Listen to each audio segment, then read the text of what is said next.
This story begins in a distant corner of the universe, on a planet called Yautja Prime, the ancestral home of the Predators. We see a ship land, and from it descends a young warrior named Dek, who has returned to his homeworld to face a challenge that will mark his destiny. Dek is not just any predator. From birth, he was different from the rest of his species. He was born smaller and physically weaker than the other Yautja, which, in a culture of supreme hunters where only the strong survive, is considered a disgrace. For this reason, his own clan has marginalized him his entire life, viewing him as a stain on his family's lineage. Upon arrival, Dek meets his older brother, Quay, who is waiting for him for a ritual combat. Unlike their father and the rest of the clan, Quay feels genuine empathy for his younger brother. For years, he has trained him in secret and helped him prepare for this moment. However, the orders are clear, and both brothers must face each other in a ceremonial duel. The fight between the two brothers is intense and revealing. Quay proves to be a much more experienced and skilled warrior, dominating Dek with relative ease. But the goal of this fight isn't simply to defeat him, but to show him how much he still has to learn. After defeating him, Quay explains to his younger brother that to claim his place in the clan and earn his warrior's camouflage, he must complete a sacred hunt, just as all Yautja have done for generations. However, in Dek's case, there is a special condition. Because he was born with physical imperfections and is considered the weakest of the clan, his prey cannot be just any creature. He must hunt something extraordinary, a definitive adversary that proves his worth beyond all doubt. Quay then tells him about Kalisk, a legendary and monstrous beast inhabiting a remote planet called Yena. This creature is so fearsome that even their own father fears it. Kalisk dominates that wild world and is considered practically immortal. If Dek manages to hunt it, no one will ever be able to question his right to belong to the clan. Dek, eager to prove his worth, wants to leave immediately for that planet to face the beast, but Quay tries to calm him down, warning him that he isn't ready for such prey yet and needs more preparation. Unfortunately, there is no time for more conversation, because at that moment, an imposing figure appears and changes everything. It is Nyor, the father of both brothers and supreme leader of the Yautja clan. He is a relentless and ruthless warrior who rules with an iron fist. Nyor reveals that it was he who ordered Quay to take down Dek, because he considers his youngest son a disgrace to his lineage. In his clan, there is no room for weakness, and a defective predator like Dek does not deserve to live. Quay attempts to intercede for his brother, arguing that Dek deserves at least the chance to prove he is worthy through the ritual hunt. But Nyor won't listen to reason. Furious at what he considers insubordination, he orders Quay to finish Dek off once and for all. In that critical moment, Quay makes a decision that will change the course of events. Instead of attacking his younger brother, he releases him and orders him to run to the ship. Quay has decided to sacrifice himself to give Dek a chance to escape and fulfill his destiny. Nyor, enraged by his eldest son's betrayal, lunges at Quay while Dek watches helplessly from a distance. The combat between father and son is brutal and ruthless. Despite being a formidable warrior, Quay cannot match the supreme leader's strength and experience. Nyor defeats his own son without showing the slightest remorse. As he falls defeated, Quay uses his last remaining strength to remotely activate the ship, ensuring Dek can escape. With his final words, he asks his younger brother to complete the hunt, bring back Kalisk's trophy, and prove to his father that he was always wrong about him.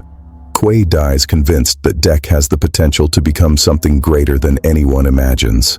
The ship takes off automatically, carrying Dek away from his homeworld as he watches his older brother, the only person who believed in him, lie lifeless at the hands of their own father. This traumatic moment deeply marks the young predator, filling him with pain but also with an unwavering determination to honor Quay's sacrifice. After a long journey through space, Dek's ship finally arrives at planet Yena. The landing proves complicated when he crosses paths with a flock of flying creatures that nearly cause a crash. He eventually manages to descend, albeit somewhat roughly, and prepares to begin his hunt. From the very first moment, Dek realizes that this is no ordinary planet. Yena is a wild and hostile world where every life form seems designed to kill. Even the vegetation is dangerous. As he moves through the alien jungle, Some plants begin to attack him, launching thorns and vines in his direction. Dek manages to defend himself thanks to his training, but he understands that this place will test all his skills. Further ahead, the young hunter stumbles upon some particularly strange plants that catch his attention. Before he can react, a voice warns him of the danger. It is Thea, a synthetic android who is hidden nearby.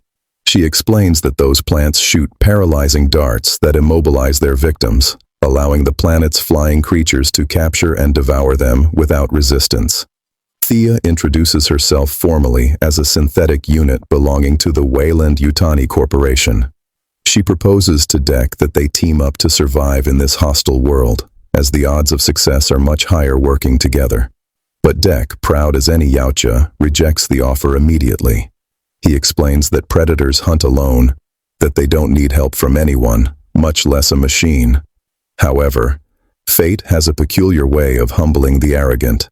No sooner has he finished proclaiming his independence than a winged creature attacks him, and one of the paralyzing darts manages to hit him. Dek is left completely immobile, at the mercy of the flying predator approaching to devour him. In a desperate act, he manages to throw a device toward where Thea is.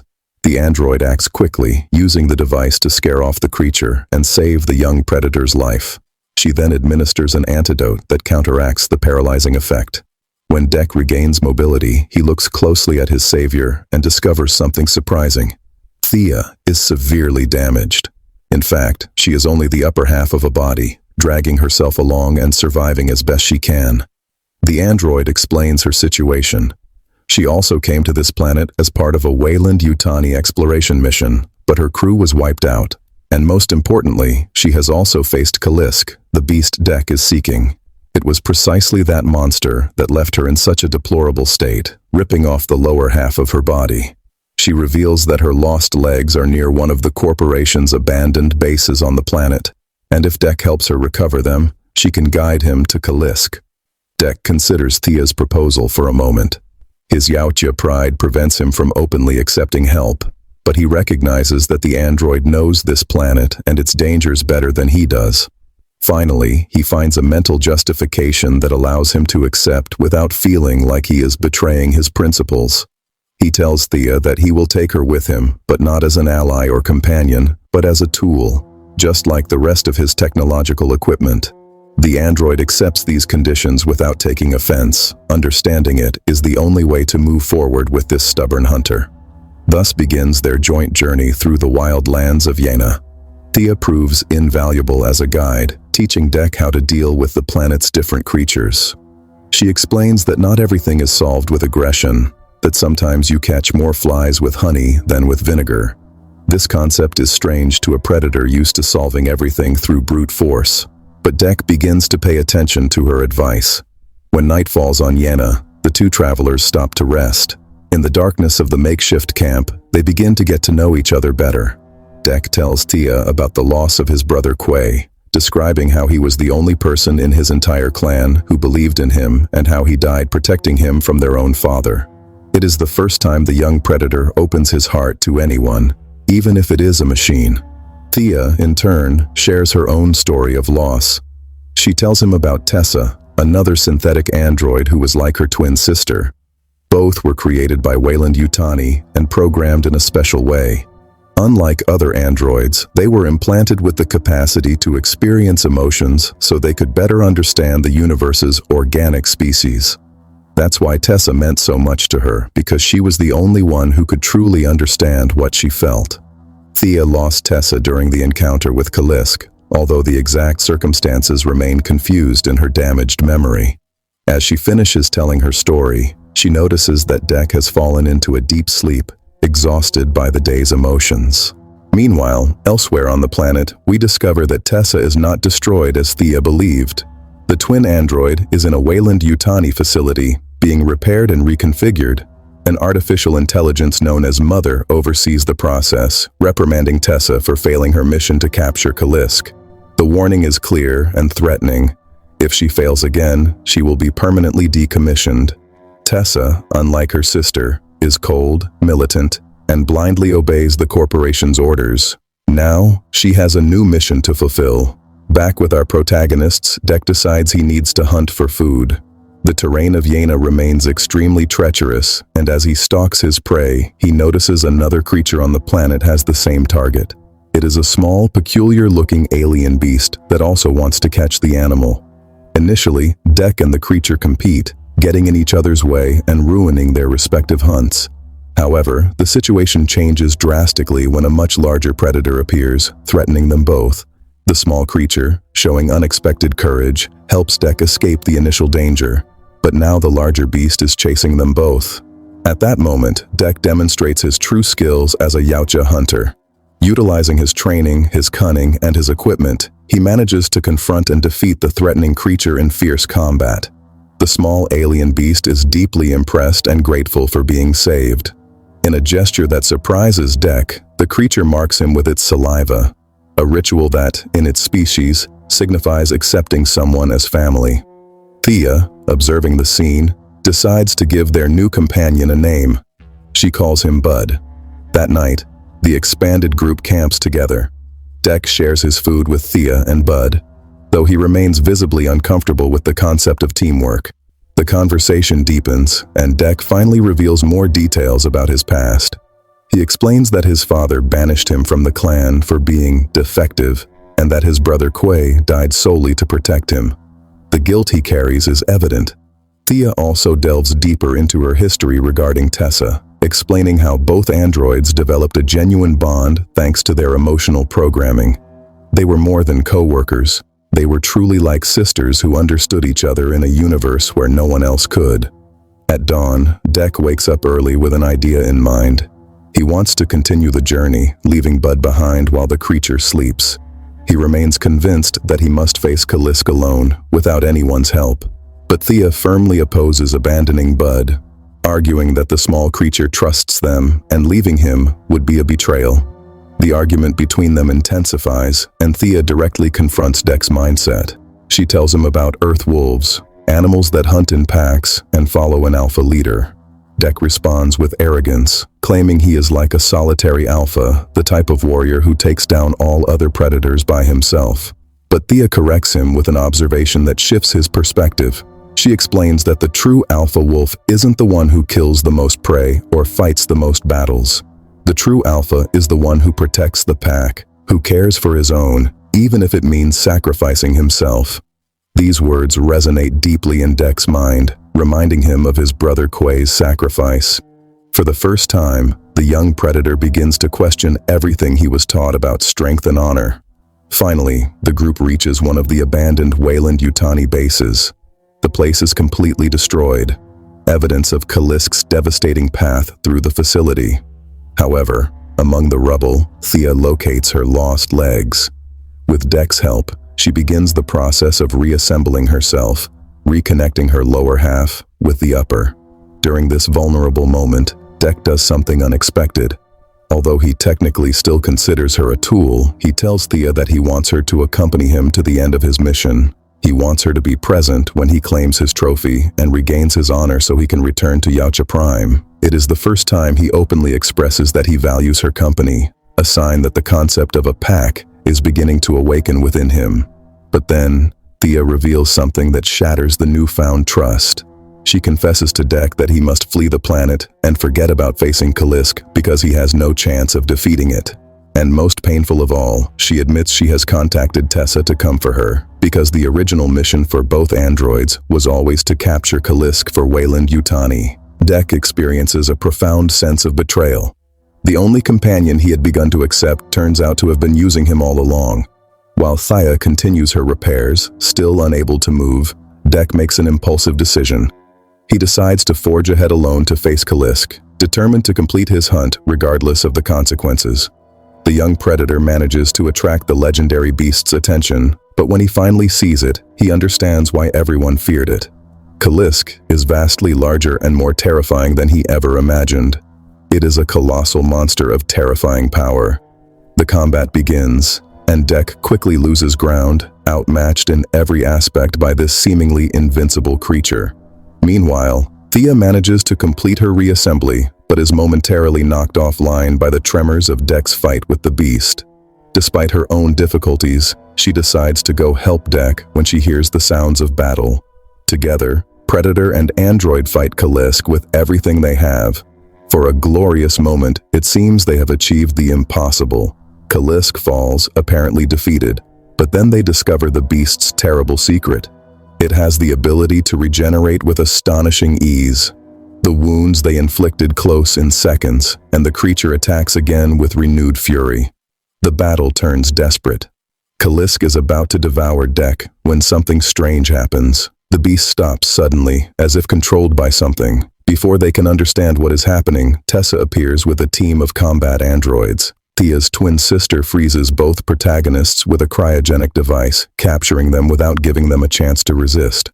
Dek wakes up groggy to discover he is completely immobilized, strapped to a laboratory table in the Weyland-Yutani facility. Standing before him is Tessa, observing him with an absolute coldness that contrasts sharply with her twin sister's warmth. The militant android informs him that she has already downloaded all the information from Thia's memory banks, so she knows every detail of the conversations they had during their journey across the planet. Tessa mentions something that catches Dek's attention. She asks why he never told Thea the real reason he was banished from his clan, even though she has already discovered it on her own after physically analyzing him. She confirms what Dek always knew, but never wanted to openly admit. He was born with genetic imperfections that made him smaller and weaker than any other Yautja. That was why his father considered him a disgrace. That was why he was never accepted. And that was why he never dared to tell Thea the whole truth during their nightly conversations. The android activates Thea, who wakes up confused in the same facility. Tessa coldly explains the current situation. Mother A. I ordered them to capture Kalisk, but now she also wants them to deliver the Yautja as a study specimen. The corporation considers a live predator too valuable to let go, especially one with unique genetic mutations like Dek. Tessa begins extracting samples from Dek's body using invasive machinery. The process is painful, and the young predator suffers visibly as the instruments penetrate his skin. Thea watches in horror as her traveling companion, the one she was beginning to consider a friend, is tortured right before her eyes. In that moment, Thia makes a decision that defines her true nature. Even though Tessa is her sister, and even though disobeying her means betraying the corporation that created them, she decides to act. She uses her internal systems to deactivate the machines hurting Dek, freeing him from the immediate torment. Tessa reacts with fury at this betrayal. She tells Thea that unlike Quay, Dek's brother who made the mistake of protecting someone weak and died for it, she does not intend to repeat that stupidity. She declares that Thea is now damaged goods because she chose to defend an inferior Yautja and orders an android guard to permanently disconnect them both. However, Tessa underestimates the combined cunning of her prisoners. Working together with the coordination they developed during their journey, Dek and Thea manage to take down the guard before he can execute the order. Thea then manages to create a distraction that allows Dek to escape the facility, although she herself remains trapped. Dek returns to his ship, battered in both body and spirit. As he tends to his wounds, frustration consumes him. He has failed his hunt, been caged like an animal, and now abandoned the only person who risked everything to save him. He feels more unworthy than ever to call himself a predator. But then, his eyes fall upon Quay's helmet, the only keepsake he has of his older brother. Gazing at it, Thea's words about alpha wolves return to his mind with newfound clarity. Quay didn't die because he was weak. He died protecting his pack, protecting someone he loved. That wasn't weakness. It was the greatest possible strength. Finally, Dek understands what it means to be a true leader. With this revelation transforming him from within, Dek begins to prepare differently. He no longer acts as a solitary hunter seeking to prove his individual worth. Now, he thinks like an alpha who must rescue his pack. He utilizes all the knowledge Thea taught him about the planet, applying her lessons about catching flies with honey. He even manages to tame one of Yena's flying creatures to use as a mount, something he never would have considered before. During his preparations, Dek discovers something surprising about Bud, the small creature accompanying them. It turns out Bud is actually a Kalisk hatchling. The The reason the beast stopped short of killing Dek when it had him pinned was that it caught the scent of the pack mark its child had placed on Dek's arm. Dek watches how Bud misses his mother and makes another pivotal decision. He won't just rescue Thea, he will also help Bud reunite with Kalisk. The young predator launches his assault against the Weyland-Yutani base, accompanied by Bud. His transformation is evident from the very first moment. He no longer fights with reckless desperation, but with the calculated precision of a true warrior. Security androids fall one after another before his renewed skills. Meanwhile, inside the facility, Thea is also fighting for her freedom. Her legs, which had been separated from her body during capture, navigate autonomously until they find her upper half. Once reassembled, Thea defeats several androids on her own, proving that she too has evolved through this experience. Finally, Dek, Thea, and Bud reunite in the heart of the base. Thea looks at Dek with new eyes, recognizing that he is no longer the arrogant hunter she first met. She tells him that he now seems more like an alpha wolf than a Yautja, recalling the lesson she taught him. Dek responds that he finally understands what it means to protect a pack, and that includes helping Bud reunite with his mother. To achieve this, they need to liberate Kalisk from the facility where Weyland-Yutani is holding it.